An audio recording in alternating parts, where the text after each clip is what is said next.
sont les ondes, et c'est les ondes. Enfin, vous avez vu, hein, vous avez compris. Hein. Oui, je sais. J'ai fait des cours de Ligue des Champions d'opéra avec la main sur le cœur. Non, plus sérieusement, salut tout le monde, j'espère que vous allez bien. Vous avez passé un bon week-end, vous êtes bien amusés. En tout cas, là, il va falloir choisir. L'amour ou le football. Putain, l'amour du football. Ou l'amour de votre compagne. Parce que le 14 février, messieurs, va falloir choisir. Enfin, mesdames aussi, parce qu'il y a des femmes qui aiment beaucoup le football. Alors, pour ceux qui ont des couples de fans de footballeurs, à part si vous n'êtes pas fan des deux équipes, ça m'étonnerait que vous soyez fâchés. Mais sinon, bah, va falloir choisir. Bon, sinon, voilà, on va bien sûr parler du match entre le Paris Saint-Germain et le Real Madrid. On va rappeler rapidement ce qui s'est passé dans les phases de poule. Donc, le Real Madrid était deuxième de sa phase de poule. C'est Tottenham qui a été premier. Donc, avec une des belles victoires, notamment des victoires contre le Real Madrid. Et donc après, ce qui s'est passé, c'est que le PSG, lui, a été premier. Avec notamment une belle victoire contre le Bayern de Munich au Parc des Princes, avec un score de 3 ou 4-0, je ne sais plus. Ils avaient fait un match retour à l'Alliance Arena un petit peu compliqué. Mais il faut l'avouer, ça a été voilà, ils ont réussi quand même à gagner. La victoire, enfin, la défaite était là, mais la première place était là aussi. Donc victoire du Real, victoire donc premier contre deuxième. Le Real était deuxième, le PSG était premier et le tirage au sort les a fait mettre ensemble. Ce qui est assez ironique parce que quand on regarde l'adversaire donc du Bayern de Munich qui est Besiktas, bah là on aurait pu se dire être premier n'est pas un avantage. Mais bon, il faut être ambitieux. De toute façon, on ne regarde pas le classement, on regarde simplement l'ambition.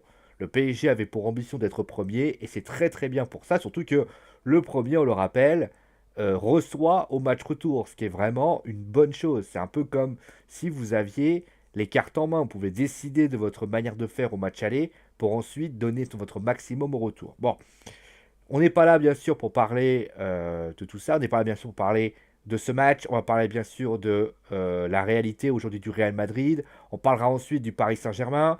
Je vous donnerai, bien sûr, mon avis sur les compositions d'équipe. Est-ce que ce PSG peut battre le Real Madrid? Quelle composition? Quelles sont les forces et les faiblesses des deux équipes? Et bien sûr, je me jetterai à l'eau, puisque je donnerai mon pronostic pour ce match. Qui je vois gagner? Est-ce que c'est le Real? Est-ce que c'est le PSG? On rappelle bien sûr que ce match n'est pas à élimination directe, ce qui veut dire que il y aura un match retour et qu'importe le résultat, l'équipe adverse aura, l'équipe qui sera menée pourra quoi qu'il arrive avoir son retour pour réussir à faire quelque chose. Bon, en tout cas, du côté donc des résultats, on va quand même parler un petit peu des résultats précédents du côté du Real et du Paris Saint-Germain. Du côté du Paris Saint-Germain, vous avez pu le voir, j'ai fait un focus sur Lyon-PSG, si je me souviens bien. Mais sinon, voilà, le PSG, à part la défaite contre Lyon, le PSG s'en sort relativement bien. Ils se sont toujours qualifiés en Coupe de la Ligue et en Coupe de France. Notamment contre Rennes, ils ont gagné, contre la victoire contre Rennes. Et au match, la Coupe de la Ligue, ils sont qualifiés donc en finale où ils affronteront l'AS Monaco. Ils avaient battu, si je me souviens bien, bah Rennes, je crois que c'était Rennes. Rennes, je crois que c'était la Coupe de France ou la Coupe de la Ligue. Ah, Coupe de la Ligue, voilà, c'était Rennes. Après, pour la Coupe de France, là, ils affronteront l'Olympique de Marseille.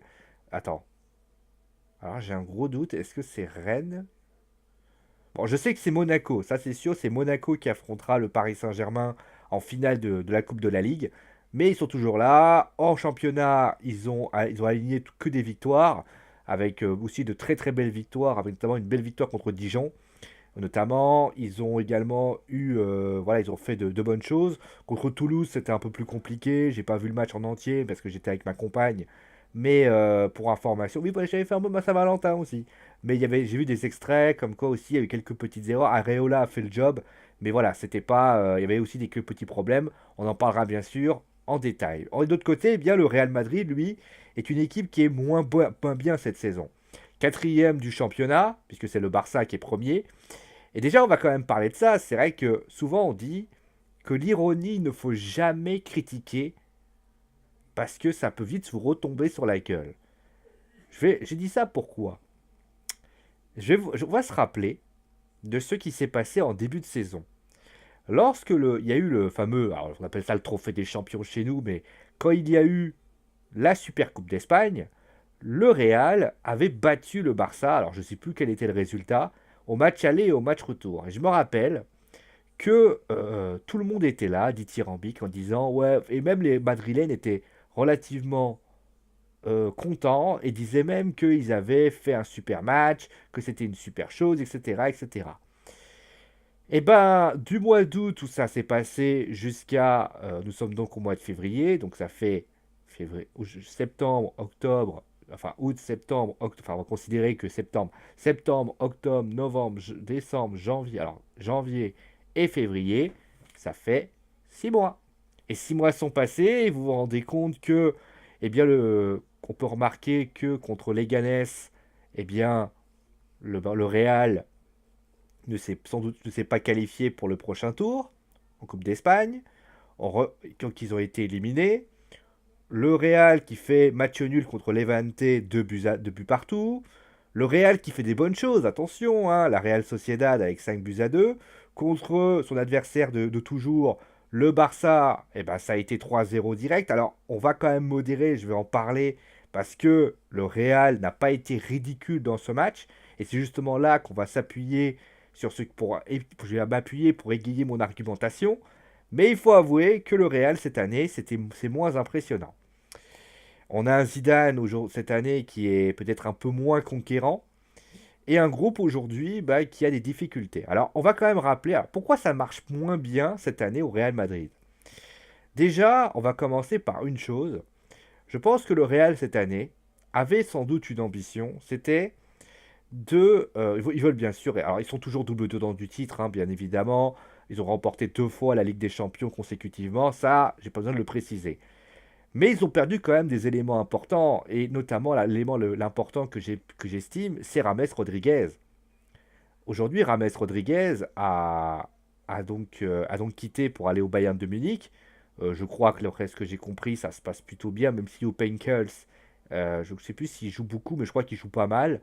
Mais le Real aujourd'hui a perdu un mec comme Rames Rodriguez. Alors j'ai pas les noms en tête des départs successifs. Oui, je sais, vous pourrez dire que je suis pas professionnel pour un souk, mais c'est pas le seul qui est parti. Et il s'avère que malheureusement, ces départs qui ont été donnés ont affaibli bien sûr l'équipe.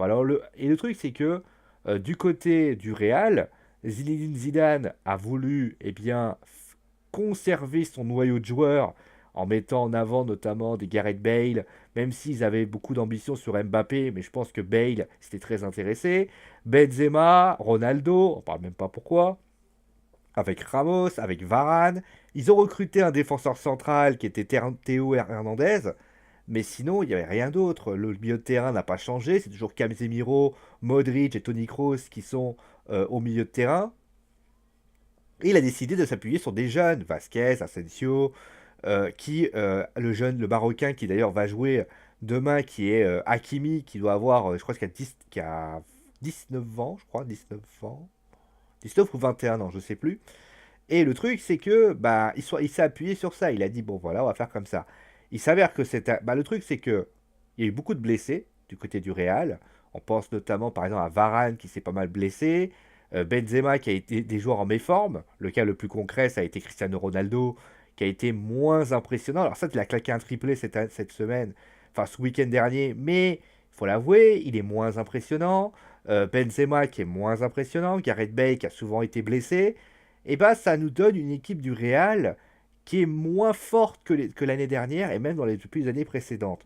Et je pense que cette équipe aujourd'hui du Real Madrid, elle est, je pense, dans un problème de cycle. C'est-à-dire que peut-être que cette année, contrairement aux années précédentes, le groupe aujourd'hui qui était sans doute très fort l'année dernière, mais ça arrive à toutes les grosses équipes. C'est-à-dire que vous avez une équipe qui est très impressionnante, qui vous étonne, qui est tout ce que vous voulez. Et là, vous vous rendez compte que voilà, il y a un problème de cycle. Le Real aujourd'hui, c'est une équipe qui aurait peut-être dû se renouveler un petit peu. C'est pour ça d'ailleurs qu'ils veulent se renouveler l'année prochaine. J'avais entendu l'arrivée d'Eden Hazard et d'autres joueurs. Mais je crois qu'ils veulent également. Voilà, ils vont peut-être vouloir renouveler l'effectif parce que je pense que cette équipe du Real, et bah elle est aujourd'hui un petit peu en fin de cycle. Ça ne veut pas dire que le Real est moins fort, justement, on va en parler, parce que je pense que cette équipe du Real, elle a une capacité de réaction qui est quand même assez impressionnante. Euh, Certes, alors le défaut du Real cette année, il est sur un point, c'est défensif. Aujourd'hui, le Real Madrid a un gros problème défensif. C'est-à-dire que l'année dernière, peut-être que ils avaient une grosse force au niveau défensif. C'est vrai que ils avaient une grosse force offensive hein, avec la BBC, avec Asensio qui traînait derrière, avec Rames qui était là. Mais cette année, ils ont quand même donc un Ramos qui est moins conquérant, qui est moins déterminant que les années précédentes. Il y a un Varane qui est malheureusement qui est pas toujours là. Et le truc, c'est que je crois qu'ils ont Nacho qui est pas exceptionnel non plus. Marcelo et Carvaral, c'est pas la sécurité sociale. Le milieu de terrain a du mal. Et le Real prend énormément de buts cette année. Levante, ils ont fait match nul alors qu'ils étaient menés. Ils avaient quand même, c'est incroyable. Je veux dire, ils mènent au score 2 fois. Le Real qui se fait revenir par Levante, qui est quand même 18e ou 17e de Liga, c'est quand même assez impressionnant. Et l'autre côté, bah, on a quand même, du côté du Real, on a également, contre la Real Sociedad, c'est pas normal que le Real prenne 2 buts, 5 buts à 2. Alors ça, c'est des buts de fin de match, un peu comme l'avait fait contre Metz, contre l'Olympique de Marseille, mais c'est pas normal que le Real prenne tous ses buts. Il y a sans doute peut-être des sautes de concentration, et c'est justement là que le PSG peut s'appuyer. C'est-à-dire que le PSG, en phase 2 une défense qui n'est pas aussi conquérante que les années précédentes. Elle est moins forte, elle est moins précise, elle est moins... Voilà, c'est beaucoup moins impressionnant que les années précédentes. Les années précédentes, franchement, rien passait. Là, cette année, ça passe un petit peu. Et pour information, pour ceux qui pourraient faire la comparaison avec le Barça de l'année dernière, bah, le Barça de cette année, il y a Umtiti qui a donc pris du galon et qui a donc mis la barre assez haute. Et je pense que le Real aujourd'hui, bah, ils sont en fin de cycle, c'est plus difficile pour eux. Et je pense que le Real, bah, la défense est aujourd'hui un peu plus en difficulté. On a beaucoup de difficultés par rapport à ça. Et ça, c'est une réalité. Il y a des jeunes joueurs qui ne sont pas, on va dire, encore prêts. Je ne dis pas qu'ils ne sont pas à la hauteur, je dis qu'ils ne sont pas encore prêts. Hein, attention. Ronaldo qui est moins bon. Benzema qui est pas, je crois qu'il a marqué. J'ai pas regardé les stats, mais je crois qu'il a marqué 2 buts. Benzema. C'est peu. Je vais regarder les stats pour vous donner, mais attends, on va regarder le meilleur buteur du club. Hein, on va pas aller très très loin. Alors but, voilà. Ah, il est là. Voilà. Cristiano Ronaldo est à 11 buts et Karim Benzema est à 2 buts. Attendez, voilà, c'est là. Il a marqué 2 buts. C'est ridicule, c'est quand même le buteur de l'équipe. Il est à, normalement, Karim Benzema devrait être à 10, à 11, à 12 buts. L'année dernière, il était à 16 buts quand même. 16 buts, et je parle même pas des passes d'Est qui a dû être impressionnant. Après, voilà, Karim Benzema, il commence un peu à être en fin de cycle, ça se voit. C'est pour ça aussi qu'il voulait un peu Mbappé, pour un petit peu renouveler, parce que là, on voit les stats, il y avait 24 buts il y a 2 ans. Mais là, cette année, voilà, il y a eu 4 buts. Alors, j'ai pas compté la Ligue des Champions. 4 buts cette année. C'est trop peu pour prétendre espérer quoi que ce soit. Il faut être beaucoup plus fort, il faut être plus conquérant, et ça, c'est une réalité. À un moment donné, Cristiano Ronaldo non plus. Hein. Cristiano Ronaldo, il a fait 18 matchs, il a marqué 11 buts en Liga. C'est pas beaucoup, hein. 11 buts, si on va regarder les stats de Cristiano Ronaldo, je vais vous les donner là. Cristiano Ronaldo, c'est aux moyennes. Alors, l'année dernière, il a marqué 25 buts et 12 buts. Parce que, bon, voilà, il a fait moins de matchs aussi. Mais cette année, l'année dernière, il y a 2 ans, 35, là 48. Et après, il y a eu 31, 34. Normalement, Cristiano Ronaldo, ça tourne aux plus de 20 buts. Ça va peut-être faire plus de 20 buts en fin de saison. Mais normalement, Cristiano n'est pas aussi famélique que les. Là, tu sens que c'est pas toujours l'assurance Tourix. Et je peux comprendre d'ailleurs, on parlait de Neymar qui pourrait venir au Real Madrid, faire l'échange Cristiano-Neymar, c'est du tout bénéf hein, pour le Real, parce qu'ils sentent qu'aujourd'hui, Cristiano, bah, on va pas se mentir, hein, Cristiano, il a 32 ans, c'est sans doute, voilà, il a 32 ans, il a 32 ans, il en aura 33, il aura 33 ans, donc, il est là 33 ans d'ailleurs, parce que moi j'en aurais 34. Il a 33 ans, ce qui veut dire qu'il est plus il est plus dans un phénomène à être, on va dire comme ça, je vais dire ça, en baisse de régime. Et c'est normal, encore une fois. Tu peux pas espérer de la part de Cristiano Ronaldo d'être toujours au top tout le temps. Donc il est moins bon. Donc c'est une équipe qui, à l'image de sa star, qui est moins conquérante que les années précédentes. Et forcément, bah, ça a les conséquences qui se passent. Mais oublions pas quand même parce qu'on va quand même parler de ce qui s'est passé. Moi, j'ai quand même bon espoir pour le Real. C'est-à-dire que le Real, déjà, c'est un match aller-retour. Ça veut dire que ils ont une expérience de dingue, le Real. Le Real, c'est quand même une équipe qui a toujours réussi à trouver des situations, des solutions pour pouvoir s'en sortir. C'est une équipe qui a 2 ans, moi je me rappelle, a pris Zidane, et là il avait réussi à insuffler une sorte d'aura pour réussir à les faire gagner. Déjà ils ont un entraîneur qui, excusez-moi, a gagné 2 fois la Ligue des Champions, qui sait ce que c'est le haut niveau. Alors certes il est un petit peu chahuté en ce moment, c'est normal, tous les entraîneurs, quels qu'ils soient, seront un jour chahutés. Donc il va réagir. Il réagit en ce moment parce que le Real a parlé. Bon, il est un peu moins bien, mais c'est pas non plus l'écroulade. Alors ça, ils sont quatrième de Liga, mais tu sens pas un problème d'écoute de la part des joueurs. Tu sens que les joueurs sont réceptifs, mais à un moment donné, peut-être que c'est un problème de fin de cycle. Aujourd'hui, les joueurs sont un peu, voilà, ils sont un peu fatigués d'être ce qu'ils sont, tout simplement. Ils ont peut-être besoin d'un challenge, ils ont peut-être besoin. Bon, ça c'est autre chose. Ensuite, deuxième point qui est important aussi. Euh, on l'a toujours dit, moi pour moi le Real, ils auraient pu réussir quelque chose face au Barça. Les gens voient la victoire du Barça par rapport à ce qui s'est passé, notamment en deuxième mi-temps. Mais si on regarde bien le match que fait le Real Madrid en première mi-temps, le match que fait le Real Madrid en première mi-temps, il n'est pas acheté. Ils ont les meilleures occasions, ils sont impressionnants. Honnêtement, le Barça, on ne les voit pas trop. Donc ça reste une équipe qui a été dangereuse. Mais elle a des problèmes défensifs, on le sait, c'est déjà expliqué. Elle a des gros problèmes défensifs. Elle a pris autant de buts cette saison-là que l'année dernière en toute la saison. Et le truc, la réalité, c'est que quand tu es joueur du Real aujourd'hui, je pense, et les 2 buts qu'ils prennent contre la Real Sociedad ou les 2 buts qu'ils prennent contre l'Evente montrent une sorte de fébrilité défensive. Tu peux pas espérer de la part voilà, tu peux pas. Là, ça va être la chance du PSG. Le PSG aujourd'hui, bah, ils ont une arme offensive, c'est l'une des plus grosses équipes. Je crois qu'ils ont plus à 4, ils sont à 90 ou plus de buts que voilà. Donc ils sont capables de marquer des buts n'importe où. Ils savent au moins aussi marquer quand ils sont en difficulté, chose que le PSG sait faire. Et le Real aujourd'hui, bah, va devoir réussir à tenir un résultat à Santiago Bernabéu. Et ça va être compliqué parce que si Neymar est en gala, et je pense que c'est ce qu'on voudra, si Cavani réussit à marquer, et ce qui plus est, si Mbappé fait des merveilles, et il va très très vite, ça va être un enfer pour Hakimi qui sera dehors parce que Carvajal va être suspendu. De l'autre côté, si Marcelo et l'autre côté a des difficultés, ça va être chaud, hein. Il va falloir et Cavani va tenir. Et Verratti va faire sa technique. Donc ça va être un match où je pense que le Real Madrid va souffrir, mais ça reste une équipe. Mais quand ils vont avoir le jeu, comme ils ont fait face au Barça, comme ils ont fait contre la Real, comme ils ont fait contre l'Evente ou d'autres équipes, ils sont capables, avec un bon petit jeu, avec des accélérations et des contres, de poser d'énormes problèmes dans les arrêts, dans la ballon, plus dans la rapidité. On sait que Ronaldo et Bale sont pour ça, que ça va très vite.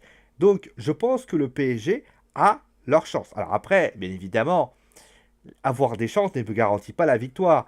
Mais je pense que le Real a cette capacité et a cette possibilité sans doute d'être, je pense, l'une des équipes les plus impressionnantes de ce championnat. Je le dis et je le pense. Maintenant, voilà à peu près tout ce que j'avais à dire sur le Real. Alors aussi, bien évidemment, le Real a une qualité, c'est qu'elle ne savourera, comme le Barça, elle ne savourera pas vaincu, même si elle perd 3-0 à Santiago. Il est évident que, certes, là, la chose a changé, puisque ça sera, l'année dernière, c'était match retour, match aller, Parc des Princes, match retour au Camp Nou. Là, ça va être l'inverse, ça va être match retour au Parc des Princes, match aller à Santiago Bernabéu.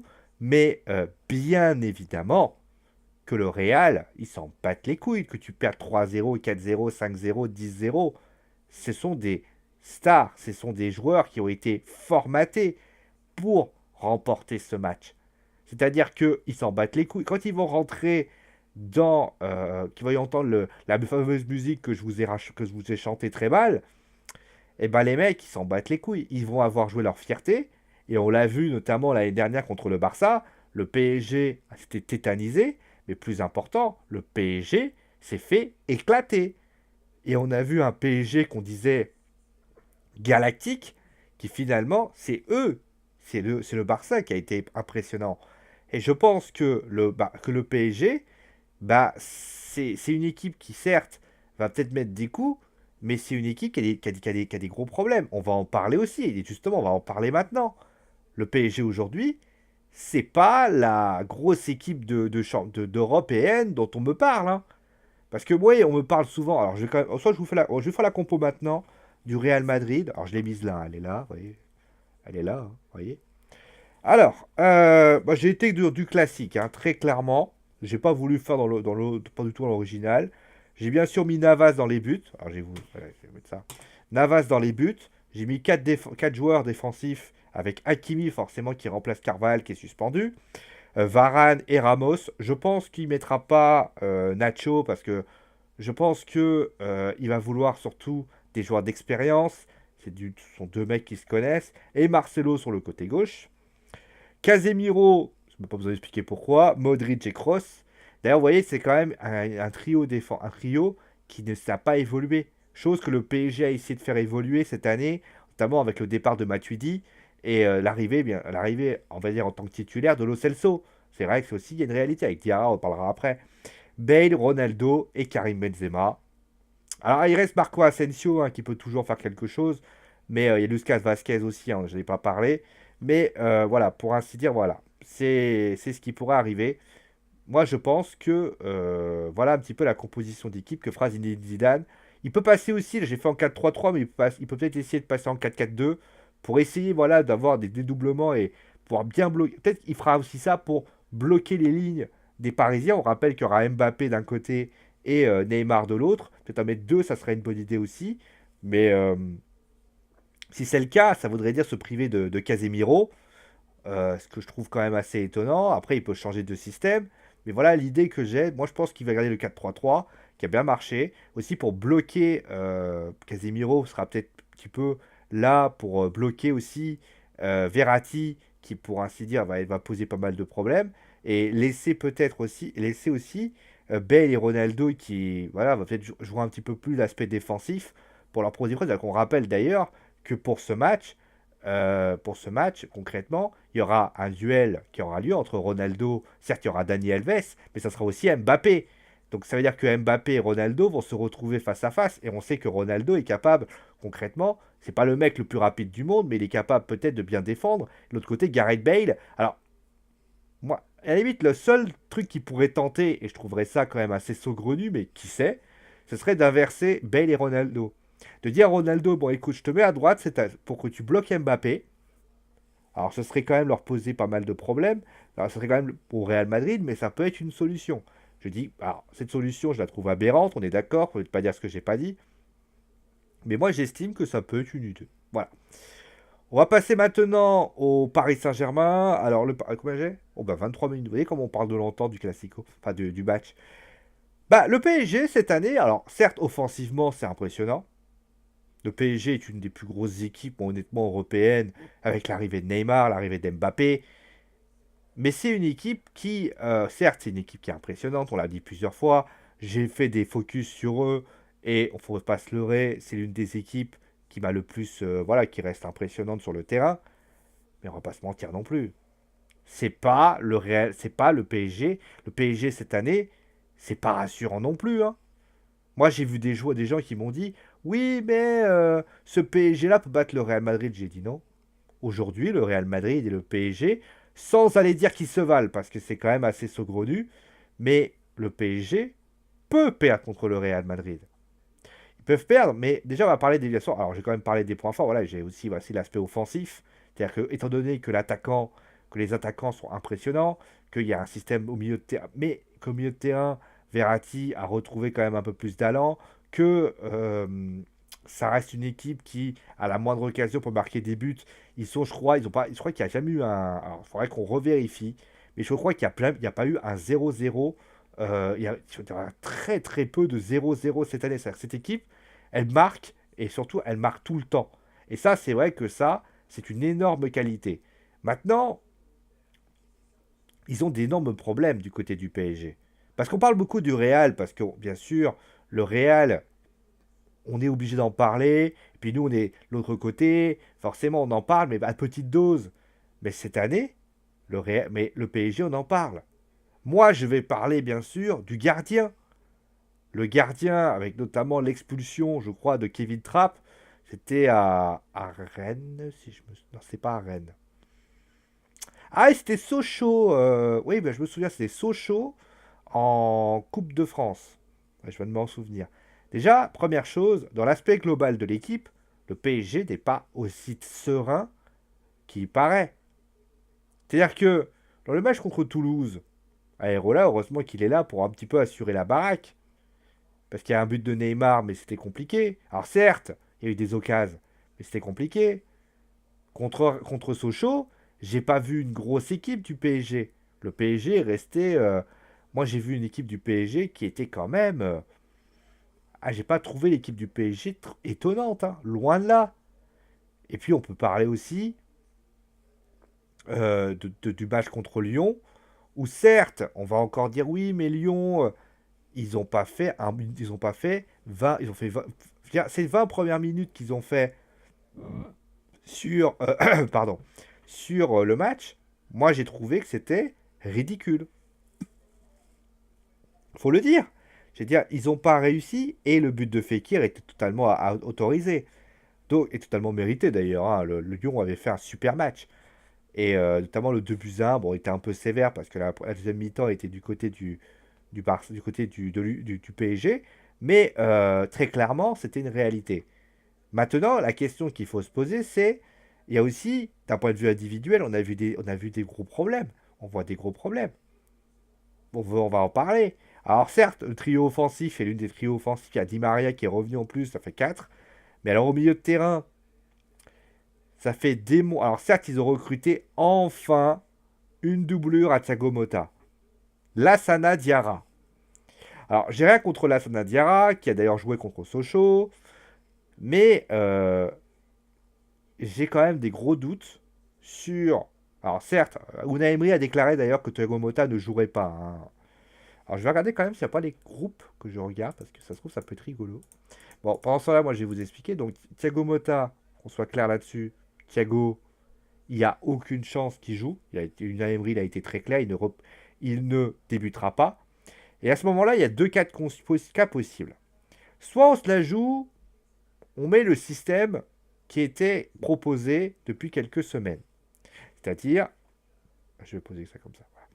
Lo Celso en sentinelle, Rabiot et Verratti.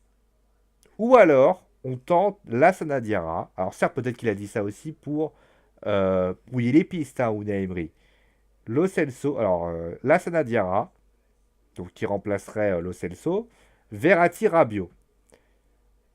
Moi, les deux plans ne m'arrangent pas. C'est-à-dire que on n'a pas on n'a pas réussi à faire quelque chose de bien. Je sais comment vous expliquer.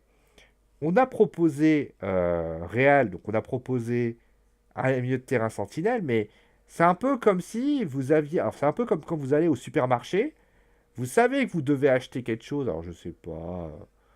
Qu'est-ce que je peux citer? Qu'est-ce que je peux voir? Qu'est-ce qu'on pourrait acheter? Voilà, votre femme vous dit, elle va acheter de la levure.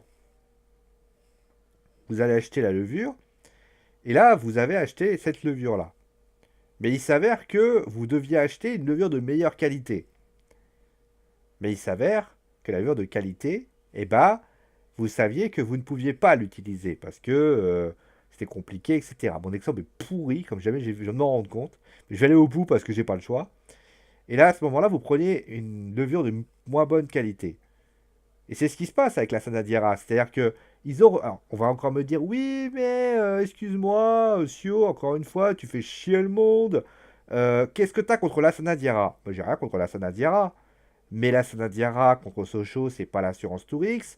C'est pas la Diarra dans les différents matchs qui ont été proposés, c'était pas rassurant. Il a fait que 5 matchs au Qatar. C'est pas. Alors certes, il peut dépanner, mais c'est pas la sentinelle que le PSG attend. Le PSG, on va aimer à autre chose. Alors après, qu'on soit clair, la Diarra peut jouer ce match, mais il est en phase de reprise, c'est une phase de compétition. Donc finalement, on n'a pas vraiment réussi à régler le problème de la sentinelle. On l'a réglé en partie parce que, qu'on soit clair là-dessus, il fallait une sentinelle. L'idée de prendre la Sanadiara est une bonne idée parce qu'il te ramène gratos. Il est, on va dire, qualifié pour la Ligue des Champions et c'est une très bonne chose. Mais, je dis bien mais, faut pas oublier, et je pense que vous tous vous le savez, les amis, que c'est pas la Sanadiara qui, certes, va réussir peut-être à faire un des gros matchs, mais c'est pas Mota, c'est Mota qu'on attend tous. Mota est tout le temps blessé en ce moment, ça commence à être dur pour lui.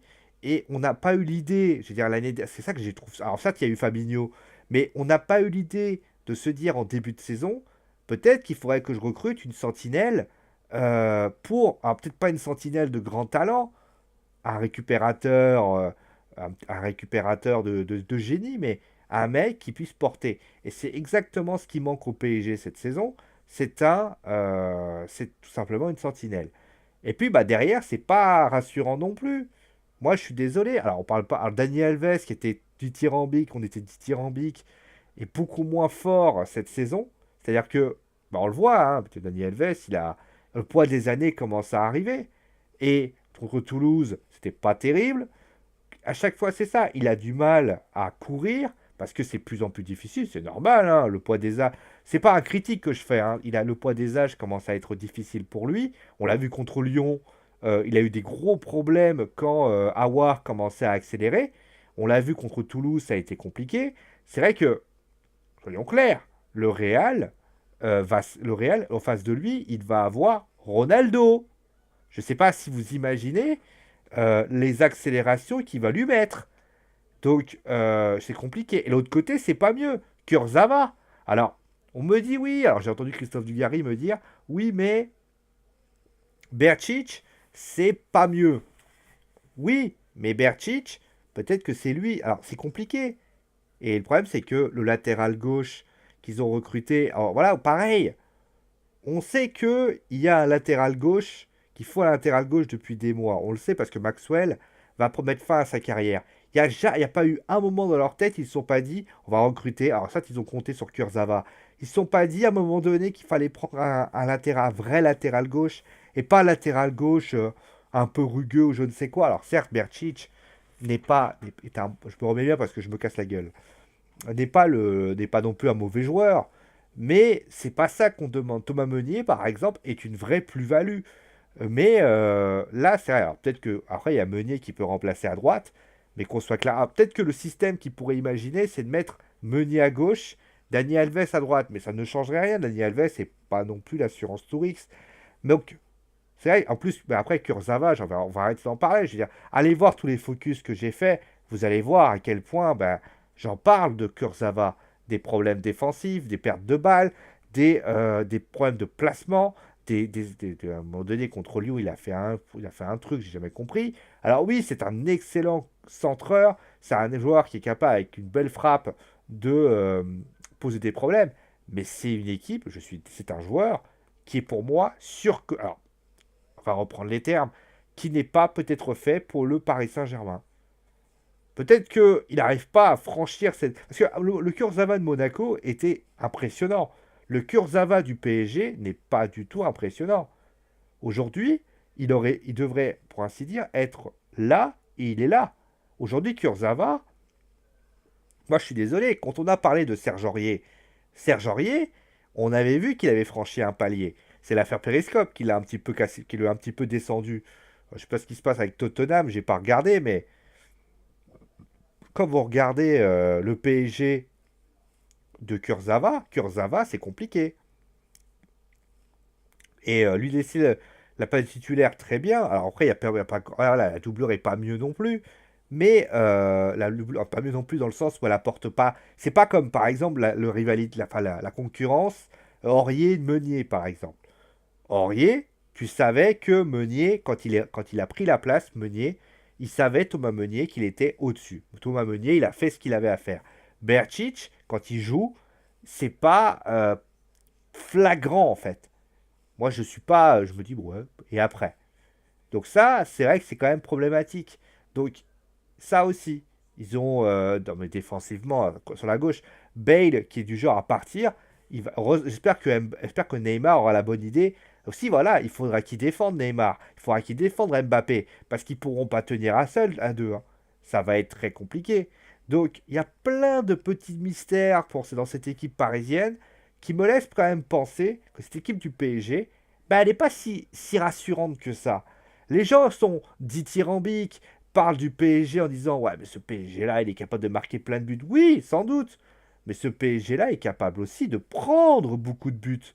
Contre Toulouse, il y a eu 1-0, mais c'était pas exceptionnel. Ils ont eu du mal. Contre Nantes, il y a eu 1-0. Il y avait notamment, il aurait pu y avoir un partout. Il y a eu une expulsion, on ne parle même pas. Deux buts, les Lyonnais ont montré justement qu'ils étaient capables de se faire bouger. Notamment, on revient de ce match où voilà, des Memphis Depay, mon nom, accent est pourri. Memphis Depay avait réussi à gagner, mais qu'on soit clair là-dessus, ça reste une équipe qui est, à mon goût, une équipe un peu limitée. Et ça, il faut le dire. Bon, voilà. Bon, un petit peu. Bien sûr, le gardien, j'en parle même pas. Qui a pas mal quand même, hein. Mais c'est pas non plus la grosse assurance Tourix. Bon, allez, on va parler. On va faire juste la composition et après, je vous donnerai mon pronostic. On va parler bien sûr de la composition du cube. J'ai fait du classique, hein. Areola. Je veux mettre Meunier, mais je pense qu'il mettra Dani Alves. Marquinhos, Thiago Silva, Kurzawa. Diarra. Parce que c'est pas. Ou alors le Celso, mais après, c'est vous qui voyez. Verratti, Rabiot. Moi, je pense qu'il mettra Diarra. Je pense qu'il mettra Diarra parce que là, s'il est capable. Voilà, ils ont besoin d'un mec vraiment d'une sentinelle dessus. Mbappé, Neymar et Cavani en attaque. Ça, c'est pas une surprise. Voilà. Voilà un petit peu. Pour mon pronostic, je pense que le Real va gagner, mais tout petit. Genre 1-0, 2-1 ou un truc comme ça. Je vois pas le Real gagner de ouf. Mais je pense qu'il y aura 2-1. Mais je pense pas qu'il y aura un score fleuve, hein. Je pense qu'il y aura un petit score et tout se jouera au match retour où où le PSG va devoir mettre les chevaux. C'est ce que je pense qui va se passer. Bon voilà, on va s'arrêter là pour aujourd'hui. J'espère en tout cas que vous avez apprécié mes arguments. Pas d'ailleurs à me dire ce que vous avez pensé de cette vidéo, si vous n'avez pas aimé, si vous n'êtes pas d'accord avec moi, bien sûr, je suis toujours là pour me dire. N'hésitez pas à me dire voilà ce que vous avez pensé, si vous êtes d'accord avec moi, qu'est-ce que vous voudriez dire. Pas d'insultes, encore une fois, ça sert à rien à part foutre le bordel. C'est mon avis, je sais que parfois je fais des erreurs, voilà, c'est comme ça. Mais aux dernières nouvelles, c'est comme ça que je vois les choses. Merci à vous tous en tout cas d'avoir suivi l'émission. Mettez un pouce bleu si vous avez aimé l'émission. Partagez ça à vos amis ou abonnez-vous. En tout cas, moi je vous fais des gros bisous. Et je vous dis bien sûr à mercredi pour espérer bien sûr la victoire du PSG. Parce que bien sûr, malgré tout, on reste français. Allez, gros bisous tout le monde et ciao. Et où la souris? Ah, elle est là la souris.